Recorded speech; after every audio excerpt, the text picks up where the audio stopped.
everyone, myself Vaibhav. In today's session, we are seeing the Nasdaq hovering closer to the 13,400 level. It has been consolidating in narrow range for last two trading session, and after rebounding from the 13,000, I think this is the time where we will have to revise if the bears are losing their grip on the Nasdaq and see if there are emerging trading opportunities in this changing scenario. So this session of Market Movers is going to be dedicated to finding the optimum price levels, which can help us target the new entries for the trades in the Nasdaq. And along with that, we will also consider the commodity segment where the instrument of choice is going to be the light crude oil.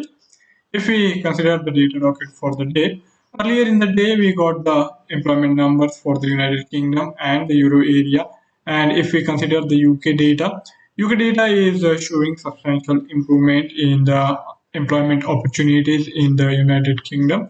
And this data is bit dated. It is for the month of February, the employment change where we are seeing the addition of 84,000, and the unemployment rate has also gone on the lower side. It has slightly improved to stand at 4.8% compared to the prior month's reading of 4.9%. And this is also 2 months back data, that is the data for the month of March. Moving on to the euro area, we are seeing that the quarter on quarter, the euro area is seeing job losses for the first quarter of this year, and that's because for the quarter ended March, we had widespread restrictions on the economic activity on account of the ongoing COVID pandemic, and that has kept the employment activity limited, and that is showing in this economic data. And we are experiencing the double deep recession in the euro area, where the growth rate stands at minus 0.6% in terms of quarter on quarter, and in terms of year on year, it is at minus 1.8%. And I am quite hopeful that for the second quarter, we are likely to see quite a robust improvement as we have lifting of restrictions, and more and more activities on the economic side are now being permitted in the euro area as the vaccination is picking up pace. Moving to the US session, we got the housing numbers. The building permits issued have risen by 0.3% to now stand at 1.76 million for the month of April. But the housing starts have actually gone lower by 9.5% to stand at 1.569 millions compared to the prior reading of 1.733 million. So this is a mixed data point for the housing sector in the United States.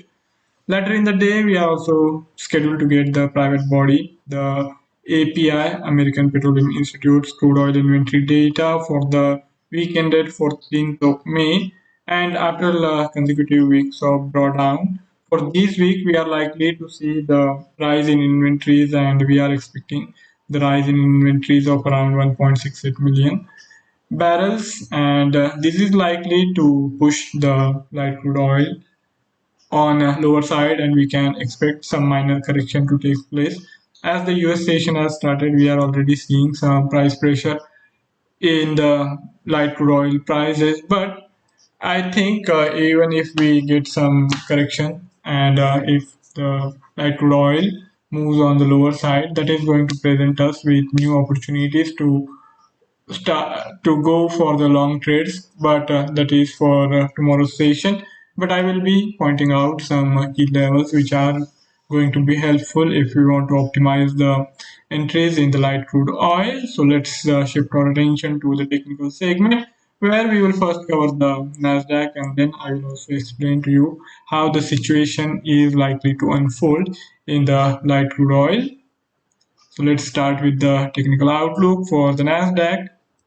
This is the daily time frame chart, and here we have seen the rebound in the Nasdaq after getting to the lows of 13,000, and this was also fairly close to the 61.8% Fibonacci retracement of its prior rally, starting from 12,200 and extending all the way above 14,000. So this correction was pretty much due. And now that the correction is behind us, I think we can start looking for new trading opportunities with the shift now happening on the bullish side in the Nasdaq. So in today's session, we will be looking for new trading opportunities where I feel if we go for the entry anywhere above 13,200, we are likely to stand in good state for the long trade in the Nasdaq with the move towards 13,600 or even beyond that expected in next couple of days. So if we want to take into consideration the price formation in Nasdaq, we have the price action unfolding above the first support of this month's pivot point series, and we had this breakout in the last week, and after that, the price hasn't really moved much. It has been trading sideways in the band of 200 points, with support coming in around 13,200 on the lower side, and on the higher side the price has been capped around 13,400. And today's session also we are seeing the Nasdaq struggling closer to the prior swing high, and I think moving forward we are likely to see the Nasdaq consolidate for most part of this session, and if it continues to hold about 13,200, then I think we will be in good position to start looking for the fresh move on the higher side, as the price action has now entered in the upper band, and in today's session it was even above the this upper band of the regression curve. So as a result of that, we are likely to see the flattening of the regression curve if the price action is is going to remain above these first support of this month's pivot point series, is which is there around 13,300.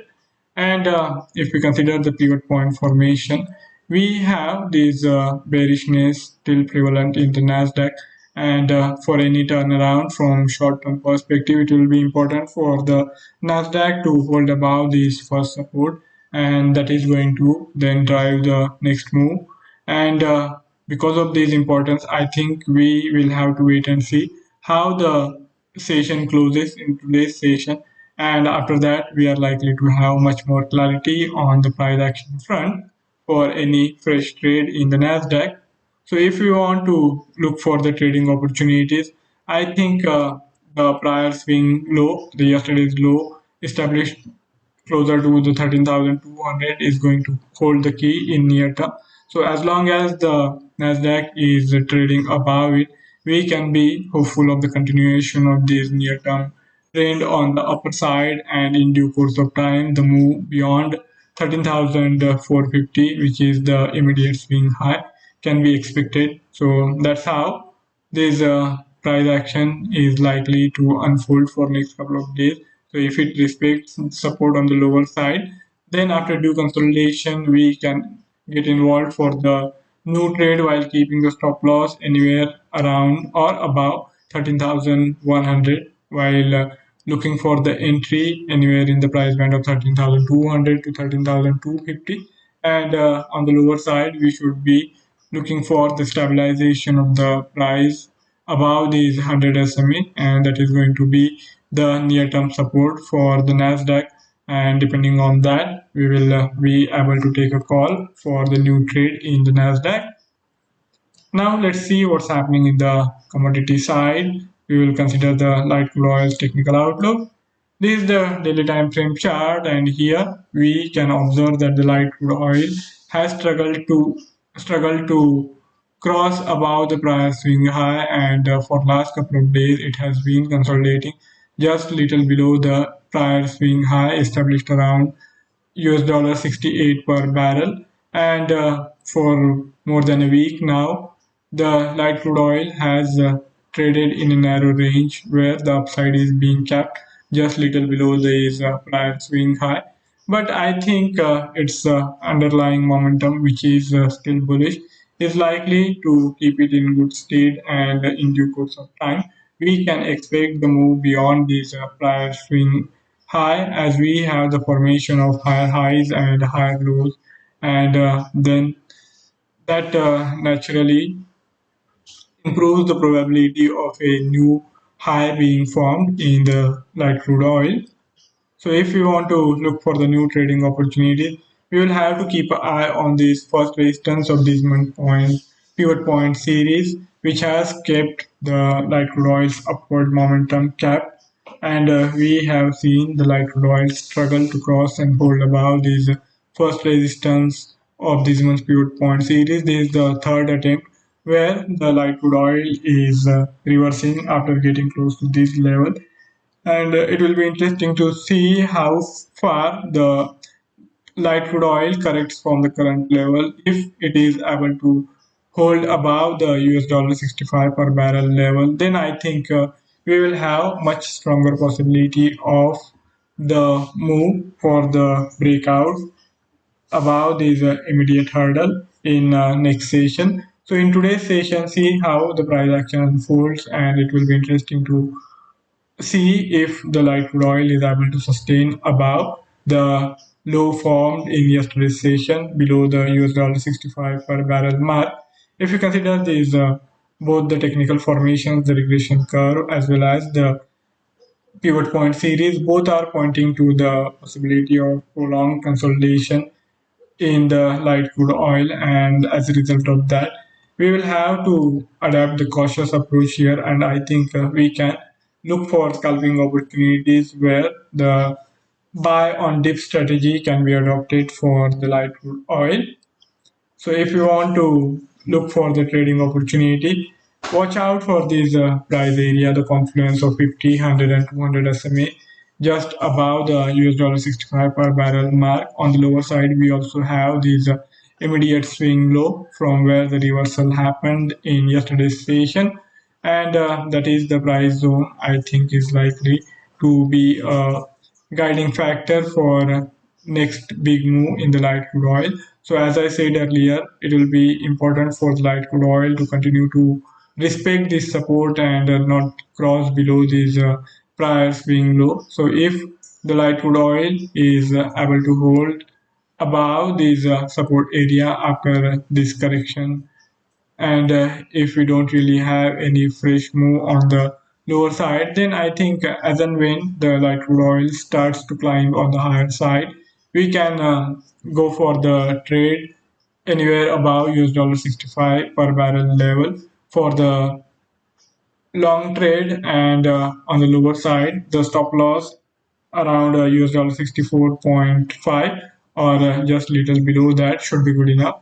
And on the higher side we can expect at least the retest of this immediate swing high formed closer to the US dollar 67 per barrel mark, and that is going to get you the risk reward ratio of much better than even 1 is to 2. I think if we get the price point right, if the price action unfold as per our anticipation, then we are likely to get the risk reward ratio of even 1 is to 3. But of course, a lot is going to depend on how the price action unfolds in today's session. If after due correction it supports the level on the lower side and goes into consolidation phase, then only we can go for the new trade in the light crude oil. So that is not likely to happen in today's session. We will have to wait and watch here and allow the API data to come in and see how the API reports the crude oil inventories data. If we see that there is substantial rise in the price momentum, the inventories, then that is likely to dampen the spirit of the light crude oil, and we might see extended consolidation. And if that comes true, then we will have to sit on the sidelines for more amount of time than currently anticipated. So that's why we need to wait out till we get the API inventory data. And if we have the drawdown there, then I think that will open up the vista for the light crude oil to break on the higher side above the immediate hurdles, which have kept its price momentum cap on the upper side below the US dollar 67 per barrel mark. So that's my take on the light crude oil's technical outlook, looking at its current trajectory. And if any of you have any query or any idea to share, you can write to me in the feedback section and I would be more than happy to take the discussion forward. Before I sign off, I would also like to remind of the risk associated with trading in the financial instrument, and one should be careful while using the information provided. Have a fabulous day ahead. See you next time. Do subscribe to the Duoscopy webinar channel to stay updated on the market developments. Goodbye.